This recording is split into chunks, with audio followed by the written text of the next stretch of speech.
test de Draftit. Bonjour et bienvenue dans cette vidéo. Alors aujourd'hui, on va tester le logiciel de DAO Draftit qui est proposé donc par CADLogic. Voilà, donc tout de suite, ce que je vais faire, c'est que je vais vous partager mon écran. Donc bienvenue sous l'environnement ici sur mon ordinateur. Quand on télécharge donc sur le site de CADLogic Draftit, il nous propose donc la version gratuite, illimitée, ou alors il y a des versions plus pro et architecturales, donc architecture, qui sont limitées à 15 jours d'essai.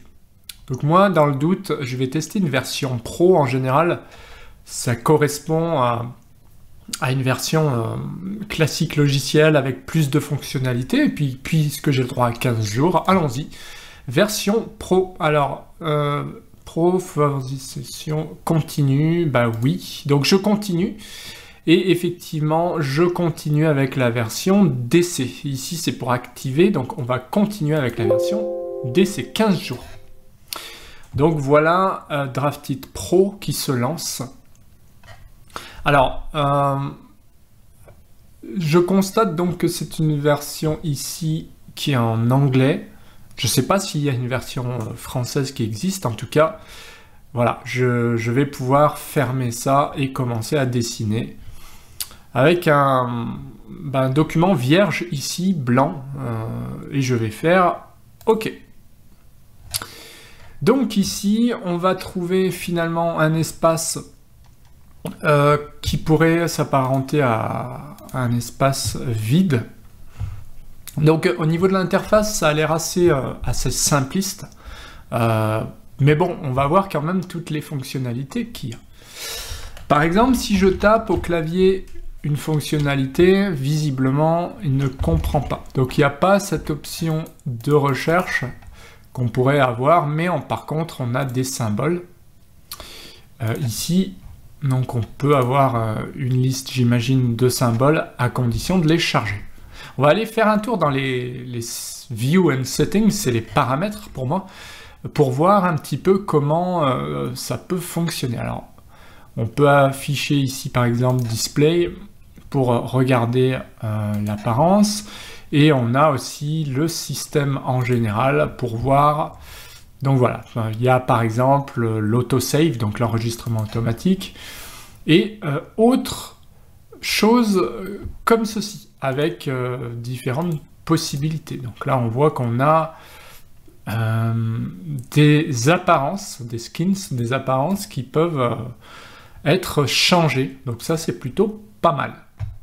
Alors, on va retrouver ici des paramètres. Alors ici, c'est tout en anglais, tant pis, je ne pense pas qu'on puisse le changer ici. Par contre, dans Home, on va retrouver la possibilité de faire des lignes, etc., etc. Alors, au niveau des lignes, on a des calques ici. On va pouvoir aussi changer les couleurs des lignes. Et on a des accroches objets qui vont permettre de venir s'accrocher au point de départ. Je peux faire échappe pour échapper à la commande. Donc voilà, au niveau de la sélection, on peut aussi sélectionner un ensemble d'objets. On va pouvoir déplacer, j'imagine, des objets. Visiblement, c'est pas tout à fait comme sur AutoCAD.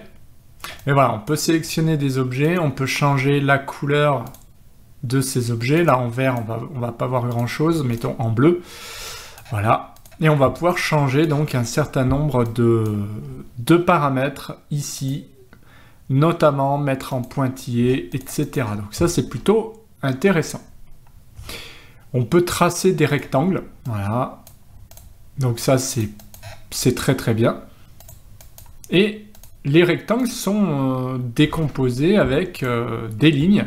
Si on maintient d'ailleurs Shift ou Maj, c'est intéressant de voir comment on peut changer et ajouter plutôt des objets. Vous voyez, là, j'ajoute des objets. Ah oui, puis effectivement, il y a, par rapport au poignet qu'on sélectionne, des possibilités donc d'étirement. mais il y a un petit coup de main à prendre, je trouve. C'est pas aussi intuitif que ça pourrait paraître. Alors on a possibilité quand même de faire des nuages de révision, ça c'est plutôt sympa. On voit ici, bon, je sais pas si l'angle va être vraiment bien, là je pense qu'il y a un souci. Mais on peut aussi faire des hachures, donc on peut faire des hachures ici, directement, à condition de sélectionner évidemment eh bien, un objet. On peut faire des dimensions, donc ça c'est assez classique, hein. Si je fais entrer, je rappelle la dernière commande, et comme d'habitude, donc il y a un système de paramétrage avec différentes possibilités de symboles, etc. Symboles qu'on peut venir changer, vous le voyez ici. Voilà, donc les symboles, on peut changer la couleur, j'ai mis en jaune. On peut changer différents textes, par exemple la couleur du texte, etc., etc. Donc ça, c'est plutôt sympa. Et ça permet de dessiner, donc voilà, assez facilement. Comme j'aime bien tester, on va quand même tester la version free, hein, comme ça c'est illimité, et on va voir ce qu'on a par rapport à, par exemple, FreeCAD. Donc je relance Draftit, on va tester la version free, OK. Voilà, donc là c'est cadlogic.com, on peut aller télécharger comme moi Draftit, et on va lancer la version donc free. OK, donc là je sais pas ce qui se passe, il m'a mis des messages d'erreur, mais c'est pas grave. Donc on voit effectivement, version free, il y a quand même moins de possibilités déjà, hein. Il y a beaucoup moins de choses. Pour autant, si j'ai besoin moi de faire des rectangles, voilà, des choses assez simples, ça me paraît déjà pas mal. Ici on retrouve la possibilité de changer oui, les couleurs. On retrouve la possibilité de passer avec des pointillés, etc., etc.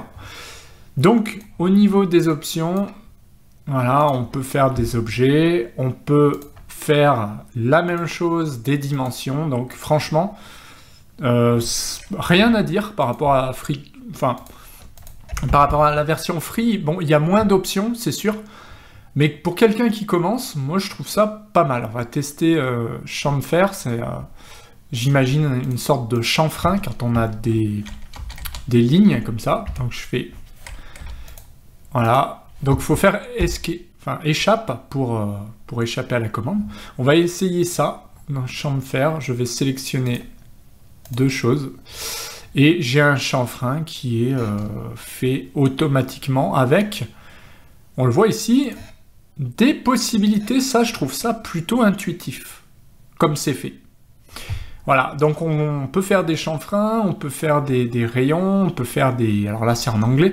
On peut faire de la rotation, voilà, d'une manière assez simple. Si je fais rotation, hop, alors, je ne sais pas comment ça fonctionne ici, mais voilà, on arrive à faire des choses assez sympathiques pour le coup. Je suis agréablement surpris. Moi, c'est un... Voilà, pour ce test, c'est quelque chose qui me semble un peu plus intuitif que LibreCAD ou FreeCAD. C'est gratuit.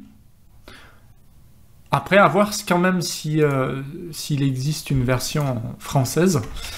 Mais voilà, par exemple, test texte. Ben voilà, je fais OK. Et je mets un test texte ici. Donc franchement, c'est assez intuitif. Et on voit que pour le changer, visiblement, on va pouvoir cliquer pour déplacer et double-cliquer pour écrire. Donc voilà, je peux écrire pour voir et OK. Donc au niveau des textes, c'est toujours intuitif. On va faire échappe pour échapper aux commandes.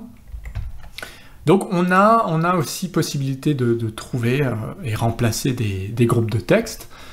Donc franchement, pour quelqu'un qui voudrait un logiciel plus simple qu'AutoCAD et gratuit, moi je conseillerais plutôt Draftit plutôt que LibreCAD ou FreeCAD. Voilà. Bon, après c'est que mon opinion. Moi j'ai testé effectivement LibreCAD, je le trouve un petit un poil plus complexe et différent d'AutoCAD. Celui-là est quand même très simple. Bon, il n'y a effectivement pas toutes les possibilités. Moi, je vous avoue que je ne pourrais pas utiliser ce genre d'outils pour la simple et bonne raison, c'est que je suis trop habitué à AutoCAD pour un usage professionnel. Un bon équivalent pour moi serait quand même du GStarCAD, qui est pour moi le meilleur, même devant AutoCAD maintenant.